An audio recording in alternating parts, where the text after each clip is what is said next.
All right, so this is a demo for how to do basic relief sculpture. As you can see, I've got some tools here, some wooden tools I'm going to be using to kind of carve and refine. And I've got some lumps of clay that I'm going to be adding on. So what I've done first is I've just kind of loosely sketched the basic shape. I'm going to make a little like snake head and then put some extra decorative features up here. So I've just kind of sketched it out here first before I kind of start sticking clay on. So this is kind of like the sketch form of it, and I'm going to kind of run this at normal speed at first, and then I'm going to speed it up.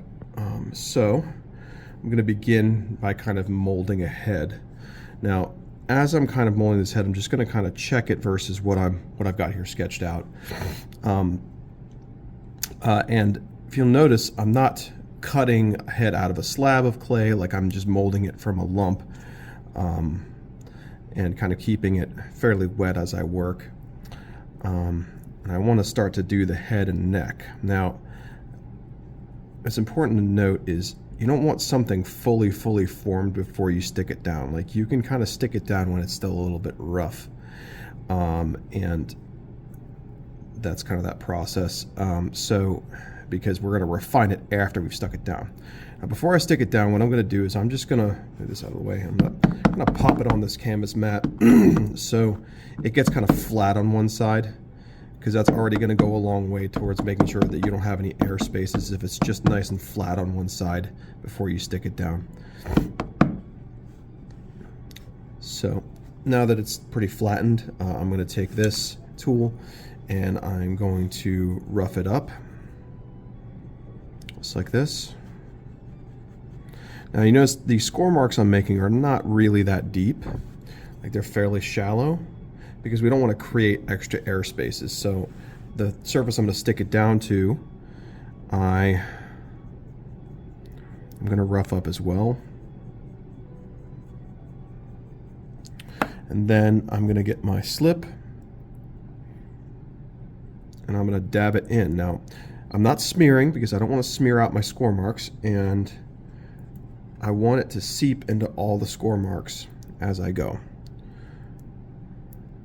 So I'm just dabbing it onto both sides, and now I'm going to stick it down, and I'm going to give it a little bit of a wiggle to kind of make sure that that sticks in there and that the slip seeps into all the score marks.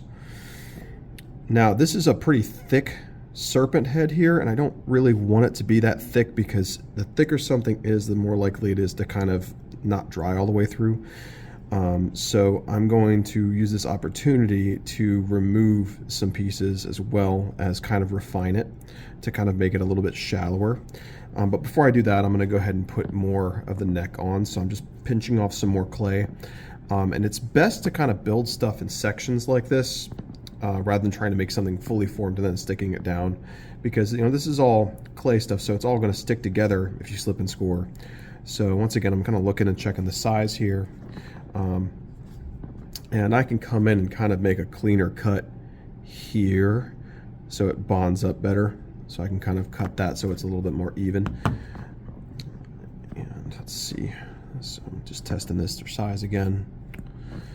All right.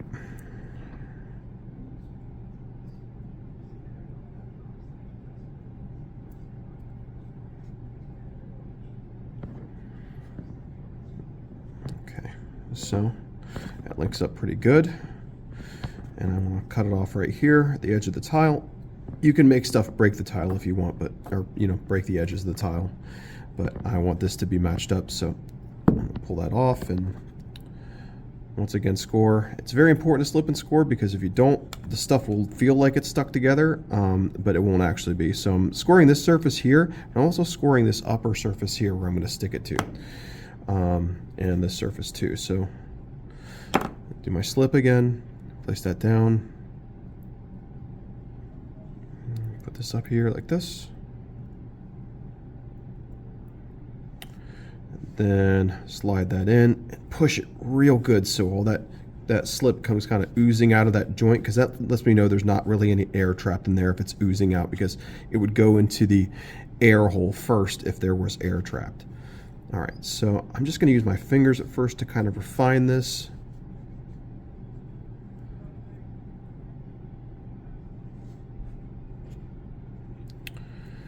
Okay. So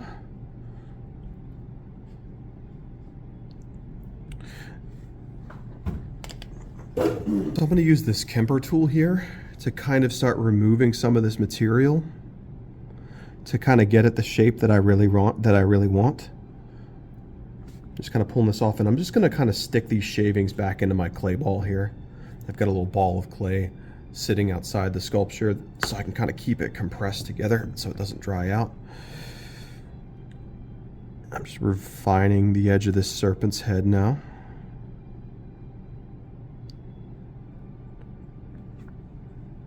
Kind of as it leads into the neck. And then I'm just going to kind of use my finger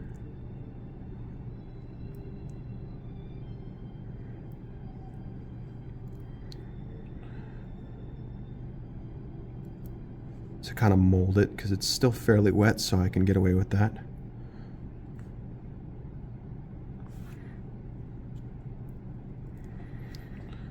All right, so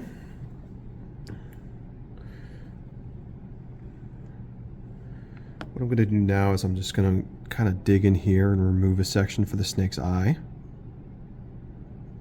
I'm just using the corner of this Kemper tool, and then I'm going to use this to refine it a little bit more, give it a little bit better shape. Maybe the eyebrow kind of poke up there.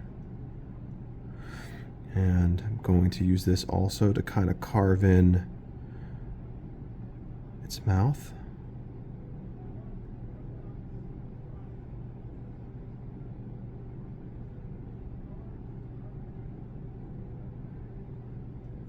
Give him a little sneaky smile.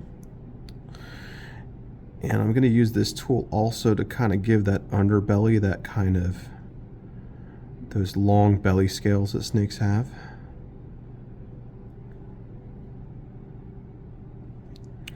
And here's where I could start kind of incorporating pressed texture. You know, if I wanted to get those kind of snake scales, I could press these in here like this. All right, here's where I'm going to speed it up a little bit.